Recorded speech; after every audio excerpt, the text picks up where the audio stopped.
OneBase POS ထဲမှာအယောင်စင်းနေမှတ်ရင်ငွေပေးချေမှုနည်းလမ်း၃မျိုးဒီမှတ်သားလို့ရတယ်ဆိုတာကိုသိပြီးပြီလားမင်္ဂလာပါ OneBase မှာကြိုဆိုပါရစေဆိုင်မှာလာဝယ်တဲ့ install order တွေအတွက်ငွေသားနဲ့ပြေစာဆိုပြီး2မျိုးမှတ်သားနိုင်ပါတယ် cash ငွေသားနဲ့ပေးချေမှုများအတွက်ငွေသားကိုရွေးချယ်နိုင်ပြီး online payment banking pay စတာတွေနဲ့ငွေပေးချေတယ်ဆိုရင်တော့ပြေစာကိုရွေးချယ်ပြီးငွေပေးချေမှုမှတ်တမ်းကိုဓာတ်ပုံရိုက်ရဖြစ်စေ gallery ထဲမှာပြန်လည်ရွေးရဖြစ်စေအယောင်စင်းနဲ့တပါးနဲ့တွေ့ရမှတ်သားနိုင်ပါတယ် pick up order delivery ဆိုရင် pick up or COD ပြေစာ payment link ဆိုပြီးတော့၃မျိုးထိရွေးချယ်နိုင်ပါတယ်။ဆိုင်ကိုလာယူတဲ့အခါမှာငွေရှင်းမယ်ဒါမှမဟုတ် delivery ကို COD နဲ့အရောက်ငွေချေစနစ်မှာတာမျိုးအတွက် pick up or COD နဲ့တွဲရမှတ်သားနိုင်ပါတယ်။တနည်းအားဖြင့်တော့နောက်မှငွေရမယ့်ဟာမျိုးပေါ့နော်။ပြေစာဆိုတာကတော့ကျွန်တော်တို့ရှိမှပြောခဲ့တဲ့အတိုင်း online payment တွေနဲ့ပေးချေမှုအတွက်ပေးချေမှုမှတ်တမ်းကိုဓာတ်ပုံရိုက်ဖြစ်စေ gallery ထဲမှာပြန်လည်ရွေးဖြစ်စေမှတ်သားတာကိုဆိုလိုချင်တာပါ။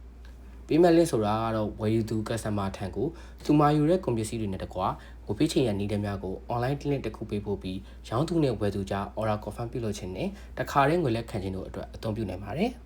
။တာယာပျော်ရွှင်သောနေ့ရက်လေးဖြစ်ပါစေ။ဈေးရကောင်းကြပါစေလို့ကျွန်တော်တို့ OneBase အဖွဲ့သားများမှဆုတောင်းပေးလိုက်ပါတယ်။